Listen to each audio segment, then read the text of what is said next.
Welcome to Find Myself Free, the podcast, where we break up with booze, balance our hormones, and heal from the inside out. I'm Ellie Young, certified alcohol-free life coach and functional nutrition practitioner in training. And I'm here to help you break free from the drinking cycle and unlock your best health. After decades of gray area drinking, I was fascinated by my own capacity for change. Now I've made it my mission to pay this gift forward by sharing the biggest game-changing lessons from neuroscience to positive psychology to functional nutrition, all so you can take back your power, balance your hormones, use food as medicine, and feel better than ever. Sobriety is just the beginning. Let's heal, thrive, and create a life you love. Let's dive in.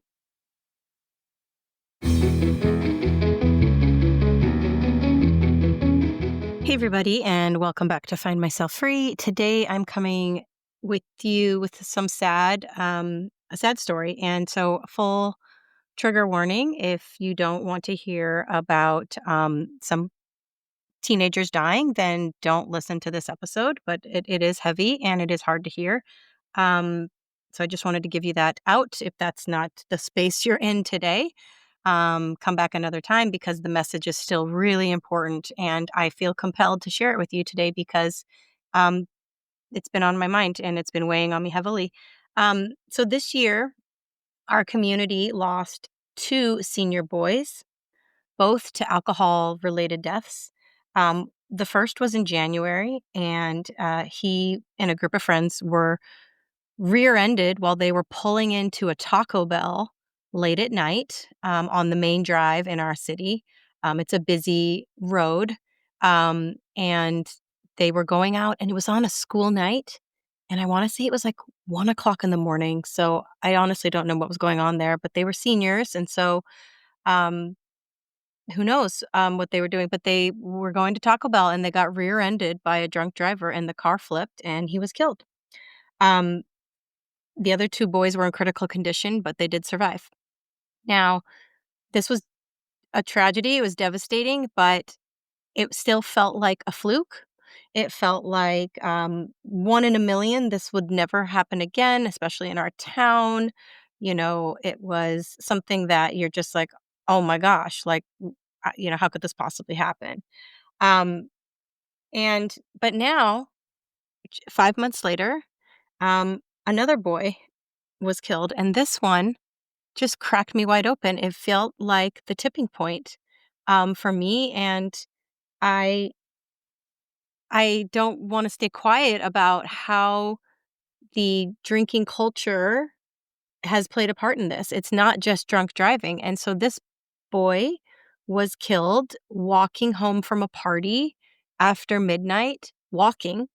He was crossing that same busy street. In fact, these deaths both happened within blocks of each other on the same street, and he was with a group of friends, 5 kids, and he was the only one hit crossing the street by a drunk driver. Going on at the time in our town was it's called the Beach Life Festival. It was a big music festival in the beach town just south of us. So I'm sure this person was coming from that event. It was also Cinco de Mayo weekend, and there's a big, Pier Avenue in Hermosa Beach is a big drinking area. So, I mean, this street gets tons and tons of drunk drivers, I'm sure, especially in the later hours of the evening. Um, and this is just awful, god awful.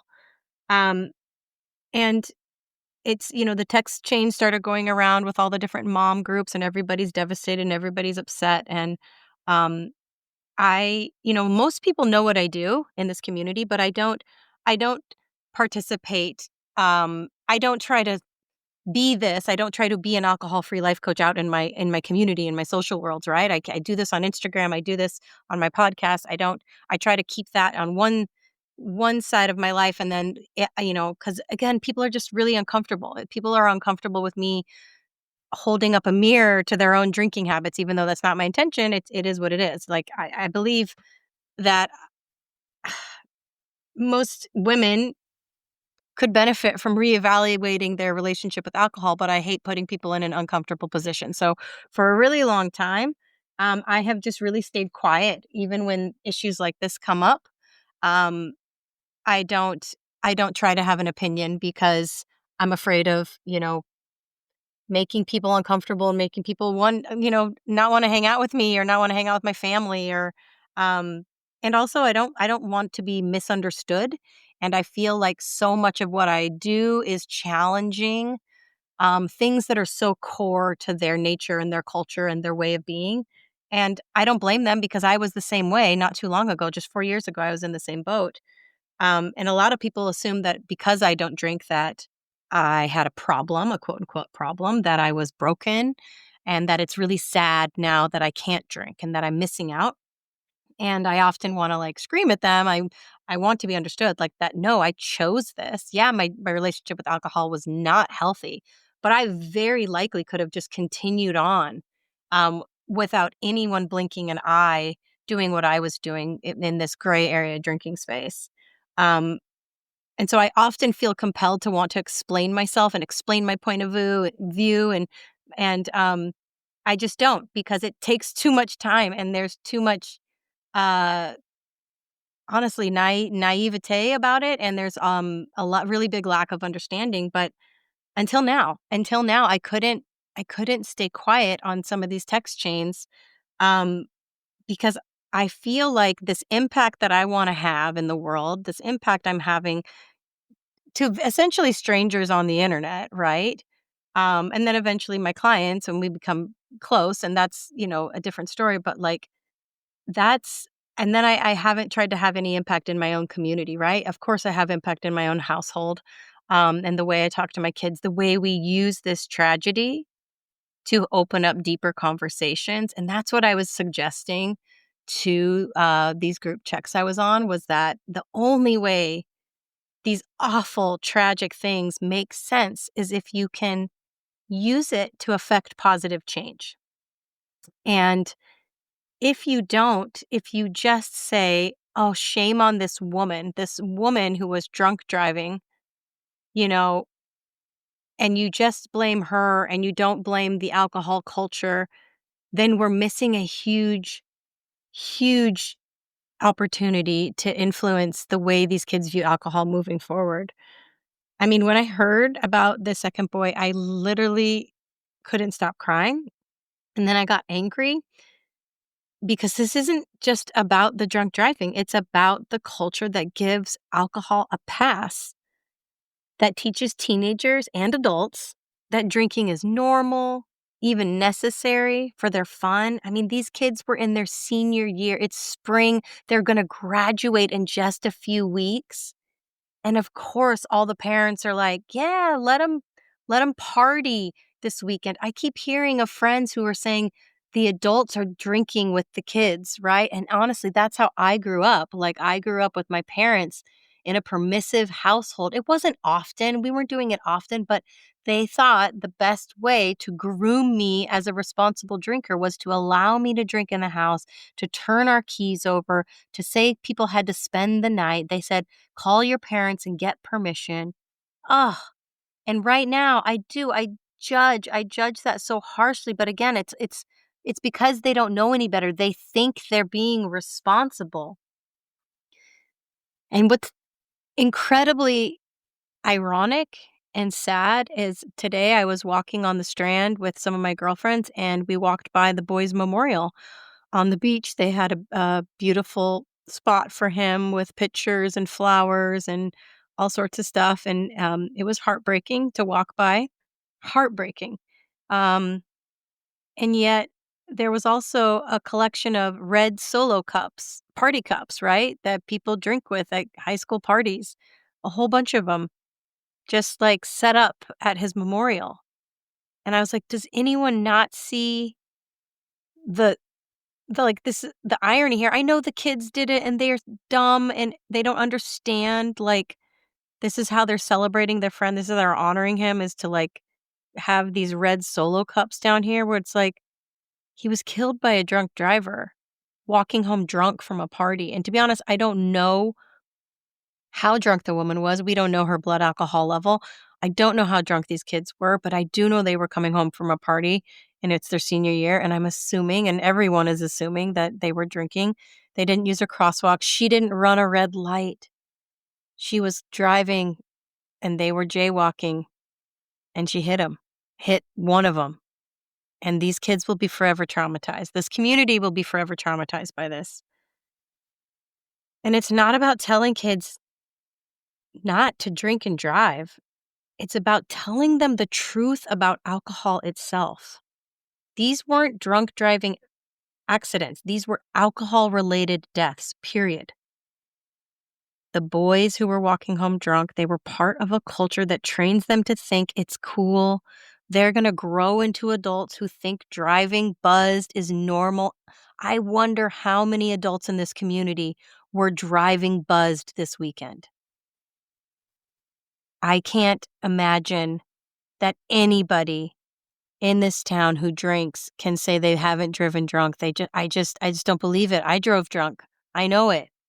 And then it's a gray area what people wanna call drunk. It's like 1 or 2 drinks, coming home from dinner. "Oh, I just had a couple." "Oh," like, that's above the alcohol limit, and it just takes a little to slow your reflexes and whatnot.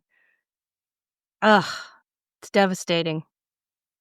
So anyways, I'm here today to try to help you teach your children are gonna do as you do, not as you say. And so asking parents on this text chain, and all I did was say, "Hey, here's a great book you can use to talk to your kids about alcohol." And I suggested Annie Grace's book. It's called From Buzz to Buzzkill. That has, it's a picture book and it explains it in really simple terms for kids to understand what alcohol really does to your brain. It's a great book. And I suggested that, and people were like, how could we teach them a lesson in this time? They were doing everything right. They were walking, they were together in a group."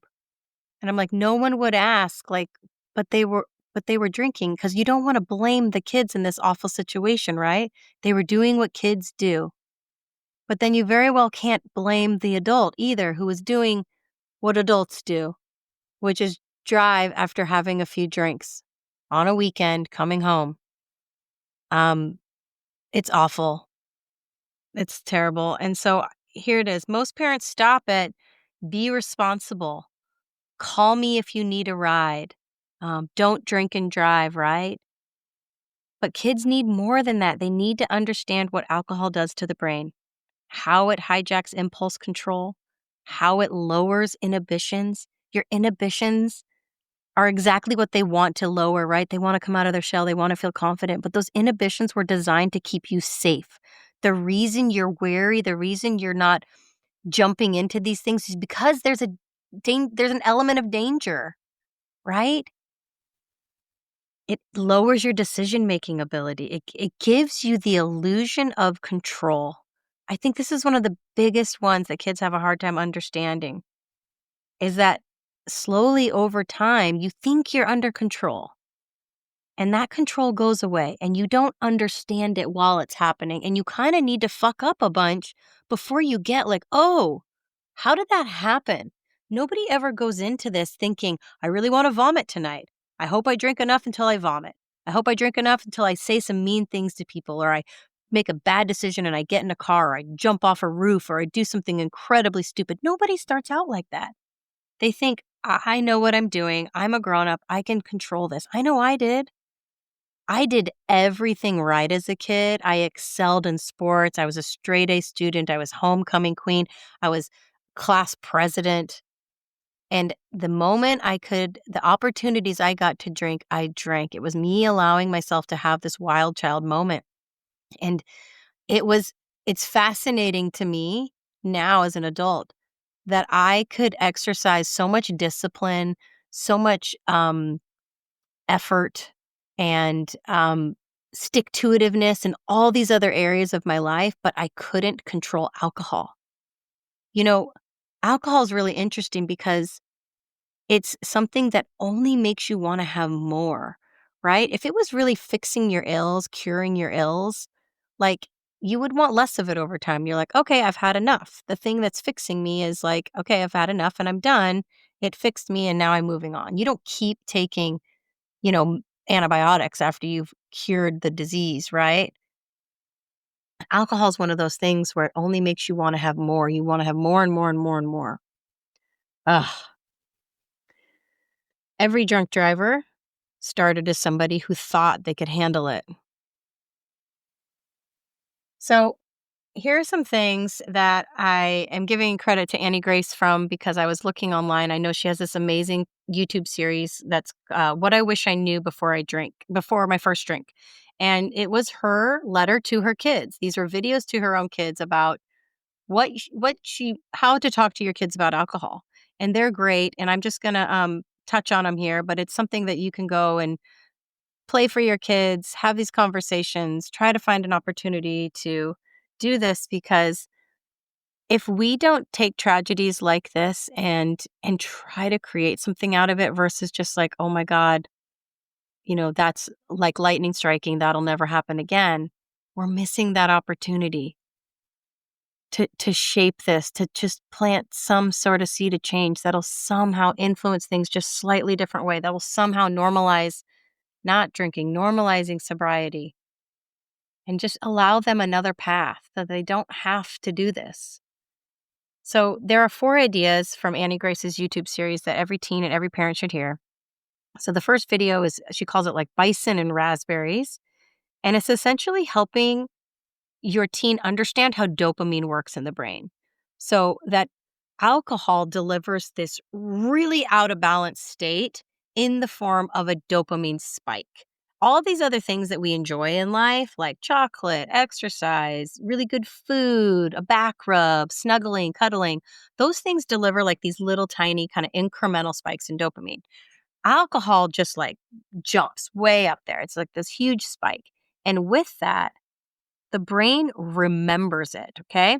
She calls this the bison and raspberries video because back in the day in like caveman period, like our dopamine was designed to help us survive. When we would find something that was nutritious, like a raspberry that was delicious, that we actually needed to survive because we needed the nutrients, our brain would deliver a big hit of dopamine and say, "Hey, remember what this bush looked like, what these berries looked like, where to find it," right? Dopamine is also the learning molecule. It's the molecule of more. It teaches you how to go back and find that thing again. And so what it does is it spikes you and then it comes down and that little void in dopamine makes you go pursue it again. Hunting bison was a very similar thing for boys in particular, right? Hunting was necessary to survive, right? They needed the meat to feed the tribe. And so boys get dopamine from hunting and pursuing things and killing this animal to actually because it was a way to survive. Like, wow, when I do this act and I actually hunt and pursue this animal, I get a big hit of dopamine because I know we're going to be able to survive off this meat, right? Nowadays, we have an endless supply of dopamine, right? We can watch TikTok videos all the time. We can play video games and where the kids are getting that dopamine over and over and over and over again, right? We never have to work for it anymore. And we are in a dopamine rich environment. Same with drugs, same with alcohol, same with all this bad food, right? That we just have, it's like limitless and it's at our fingertips. So teaching the kids to understand how dopamine works in the body and that when you get a big spike like that from alcohol, the brain doesn't like that out of balance state. It's like a seesaw. And what goes up, if you're pushing on the pleasure side of your seesaw and your brain gets really, really high on that dopamine, the brain is going to deliver the opposite in the form of brain chemistry that pulls you down and it tries to even you out, but it always overcorrects and you end up feeling worse than when you started. This is something kids need to know that the highs that they experience drinking are going to be followed by equal and opposite lows, but they will last longer. This is the nature of brain chemistry. This is the nature of alcohol. Alcohol then makes you want more of it. It says, "Ooh, you're feeling low now. Let's go get more of that substance that makes you feel good again," right? And again, they're not going to want the berries. They're not going to want to go for a jog. They're going to want the thing that delivers the biggest high. The kids want that video game. The kids want that sugar. They want the quickest, biggest hit of dopamine. Alcohol is that. Okay. That's one of her videos. Another one is her pitcher plant video. So the pitcher plant is this really interesting plant that kind of is like funnel shaped, right? And it has these big, beautiful, like kind of opening up petals. And it has this juicy, sweet, sticky nectar on the kind of rim of its like funnel, right? This is actually a carnivorous plant. So these bugs come and they land on this sticky nectar and they start drinking and they love it. And it's the most delicious thing ever. And then they start to kind of go deeper and deeper into the plant where there's more and more of this juicy nectar. And the edges of this pitcher plant are just ever so slightly sloped.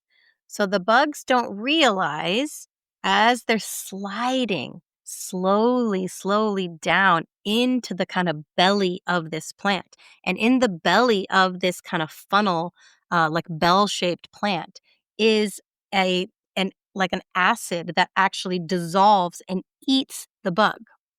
So the juice that they are, the nectar that they're landing in and eating, is actually from the bodies of these other bugs that have been dissolved in this acid and then turned into this gooey, sticky nectar. So that's dark, right? But they correlate it to what drinking feels like, that at first it's just this wonderful, awesome experience. And you don't realize that you are slowly sliding down because it's so good. It's so, and you feel safe. You feel like the bugs feel like, oh, I could fly away any moment. I've got wings. At any time, I can stop myself and get away. I can stop this, right? That's how alcohol feels. I know that's exactly how I felt. I never thought that I would wind up in a place where I felt a dependency, right? Nobody thinks I'm going to be one of the people that becomes addicted, right? Even in families, most families have someone in their family with some sort of drug or alcohol addiction. Yet when we go into it, when we start experimenting, we don't think, well, that's going to happen to me, right? We think I can just have a little. I'm just going to have a little. I'm only going to drink on the weekends. Oh, I'm only going to drink at social events. Oh, but now I'm really sad and I've been conditioned to drink at this time. So it just slowly, slowly creeps in. And I also want to point out that alcohol, the pace at which someone can become addicted, and let's be 100% real here. Any human brain can become addicted to alcohol given the right frequency and the right volume. Okay? But that ramp, we're all on the same slope. We're all on that plant slope of drinking. That ramp gets steeper, and the ramp to addiction gets steeper if you are drinking to self-medicate, because the brain learns quicker that this takes my pain away, right? It numbs me. It numbs my pain. And then the brain will create more drive, more pursuit to get that pain relief in the form of alcohol than if you were just like drinking for fun, right? And that's the nature of an addictive substance, right? We are drinking for fun. It starts out so innocent and so benign and like everybody's doing it and I can stop at any time and I'm in control, right? I know when to stop. I know when enough's enough. I can still make good decisions. It's an illusion. And then at some point, we get conditioned to start drinking to cope with things. And again, people sometimes don't like to hear that. Like, oh, they think like, oh, I'm not drinking to cope. Well, are you drinking when you're stressed? Are you drinking when you're annoyed? Are you drinking when you've had a long day? And we write it off in this innocent format, right? And even if you don't think you're a bad drinker, like what messages are you sending to your kids about how you drink? Okay, it's okay in these situations, but the way you use it over here, no, that's bad. Right? Like it's such a gray area, it's such a fine line. And kids are really only being taught that this is an adult privilege that eventually I get to do responsibly. And it's only the people that use it irresponsibly that have a problem, right? But that's an illusion. There is no responsible drinking. It's a toxic poison, right?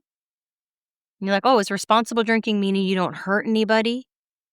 Is responsible drinking, you're hurting yourself, right? Oh, I'm only poisoning myself. I'm not hurting anybody else by doing this. Is that responsible? I just want you to start questioning these things. I'm not here to demonize it. I'm not here to even pretend that I know how to have these conversations with my kid because I don't. I worry about him every day. But I also know that just pretending that accepting that they're going to do it and just trying to keep them safe in the form of harm reduction, just being like, okay, well, we're just going to make sure they don't drive and make sure it's like, well, can you make sure they don't do anything stupid? No, you can't.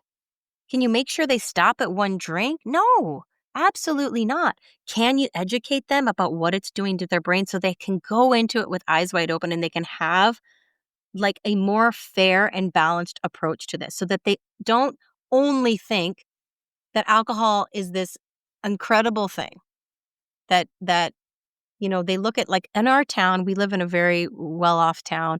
And I think these kids, they look at their dads, they look at their parents who are wildly successful, who have made a lot of money, who live in these homes, and they drink their faces off.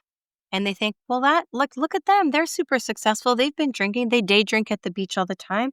They're drinking they're drinking and driving us around. Like, where have we given them any other opposite messages, right? Unless you've had an alcoholic father, a sibling that has really messed up, and you've learned the hard truths about what alcohol really does, and you can study it and watch it and make a different choice for yourself.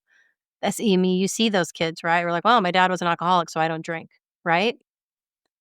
And then there's the gray area where everyone else falls into, where drinking has just been ubiquitous in their entire worlds. And so that's what we do. That's how we live. That was me. So there's two more videos in her series. One is called The Unfair Trade. And this is really about how we trade joy, clarity, energy. We trade it all for a 20-minute buzz. It barely lasts. It's 20 minutes is really that first initial drink when your dopamine spikes. And then dynorphin kicks in. This is a really powerful chemistry lesson too for your kids to listen to, is that when dopamine spikes, dynorphin is soon to follow to correct for that out of balance state. And dynorphin makes you feel bummed. It's a bummer. It's the opposite of endorphins. We usually just think that that's the buzz wearing off and we go get that other drink. And so that is, sorry, my kid just tried to call me right now and I'm just trying to text him back here.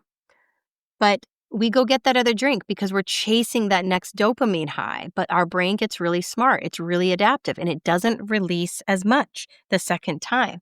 It releases less and less because it doesn't want to get out of balance. But yet the brain continues to release dynorphin, which pulls you lower and lower and lower. You will end up feeling worse than when you started drinking.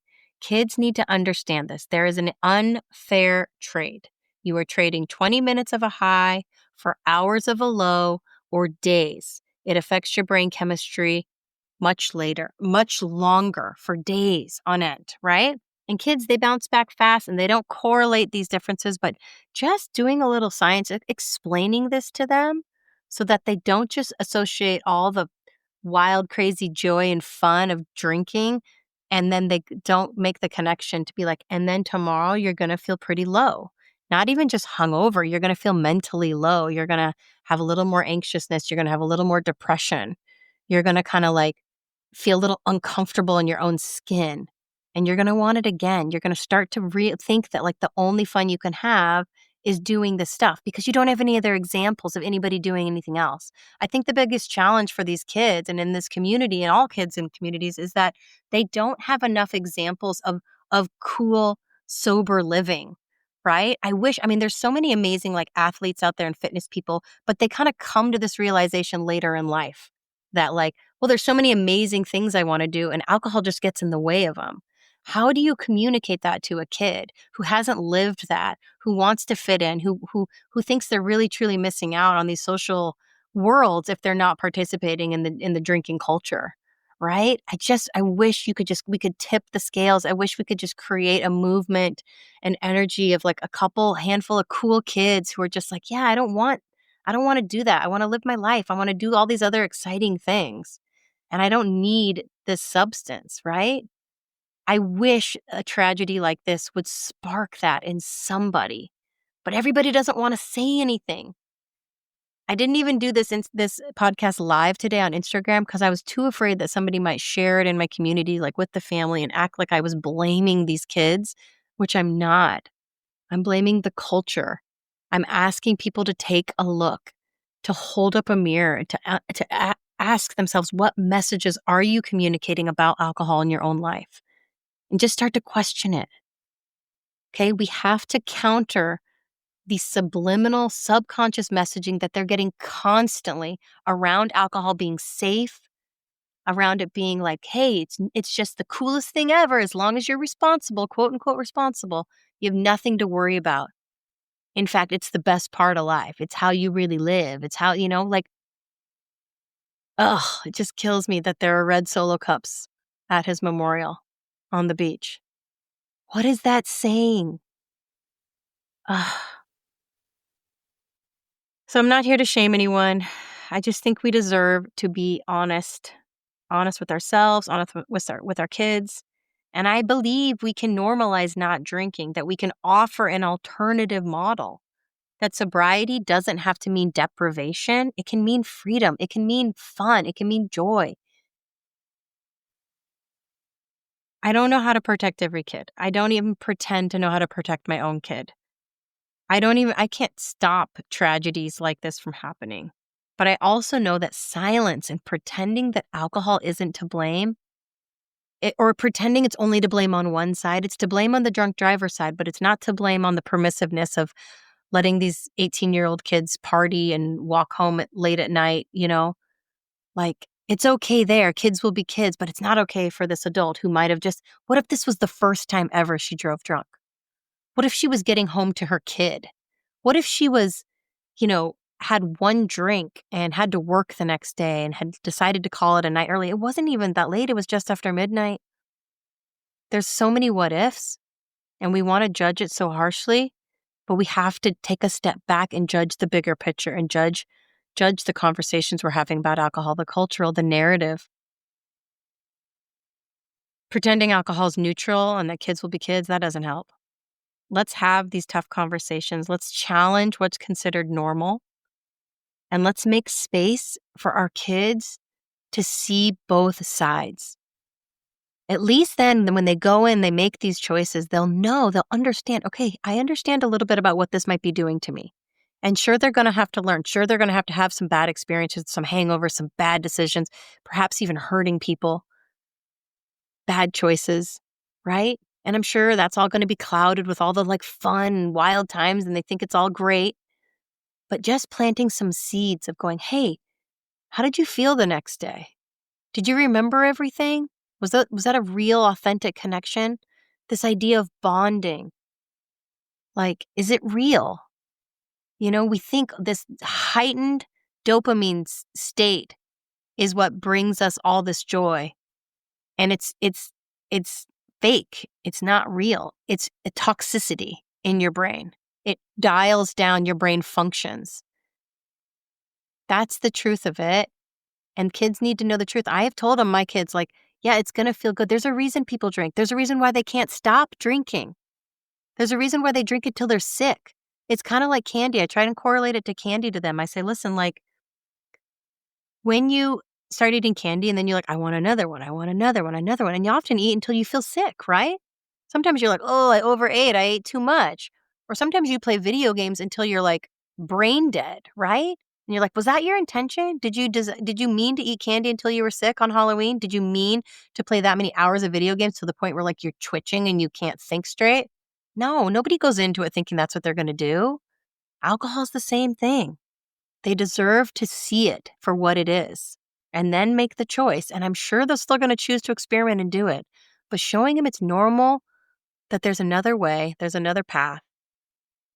The last lesson is alcohol doesn't just numb your pain, it numbs the good parts of life. It numbs your joy.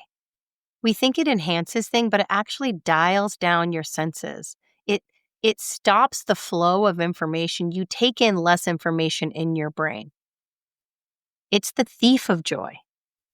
It's thief dressed up like a friend. It's a bait and switch. understanding this. And it took me till I was 40 to figure this out. And I want my kids to at least be able to go into it with a fair and balanced perspective, to not be like, hey, I can't wait till I get to do this behavior and I'm going to start as early as possible because all the other adults around me are doing it and they look like they're having a great time. If it was so bad, why are all the adults doing it all around me at every chance they get? Right? What messages are we sharing? It's really complex. It's hard to hear. It's hard to hold a mirror up. That's why I got so uncomfortable on my text chains the other day with these women because I normally stay in my lane and I don't stir the pot with this stuff, but I did. And I started trying to change this narrative because everyone was like, the only lesson here is that no to drunk driving. And people are like, who still drunk drives? There's Uber. Anyone can Uber everywhere. Not this person. This person probably needed to save money, right? Not everybody can afford $50 Ubers, $100 Ubers places. Maybe in our community, we just Uber kids everywhere, but this person didn't want to pay for an Uber. They probably just had a few drinks. I mean, now a kid's gone. It's awful. And I'm sorry to bring you this sadness today, but I really just think that I personally need to use these tragedies to fuel my purpose and my passion to change this narrative, if only in my own house, because it was wildly uncomfortable to try and have this conversation with my friends. Majority of people were dead silent, didn't have anything to offer, didn't have any perspective. And I'm sure they were side texting about me. Like, why is she trying to turn this into, I don't know. I don't know what they thought I was trying to turn it into. All I know is that I'm emotional, I'm upset, and I know it's graduation season. And last year at this time, one of my close friends had a graduation party and there was a keg for the kids. There was a keg for the 18-year-olds drinking. And I just, again, I just, I don't know. And that's how it was for me. I think I drank at my graduation party too. And I know where that belief system took me. And I don't want that. I want to be able to shift it. And it's like, we can't say, no, you absolutely shouldn't drink. But you should say, hey, here's what happens to your brain when you do drink. You should understand it so you don't get roped in. And that it's the illusion of control. You're not in control. You never will be. It's an addictive substance. And it does it to every brain, not just the unlucky few. It can happen to anybody. All right. 2 boys are gone. And if this isn't a tipping point, what will be? It is for me. I might change the way I do things a little bit too. So, thank you for being here today. I'm sorry it was so heavy, but I am with you. You got this. And if you need support, you know where to find me. Findmyselffree.com. And I'm with you. You got this.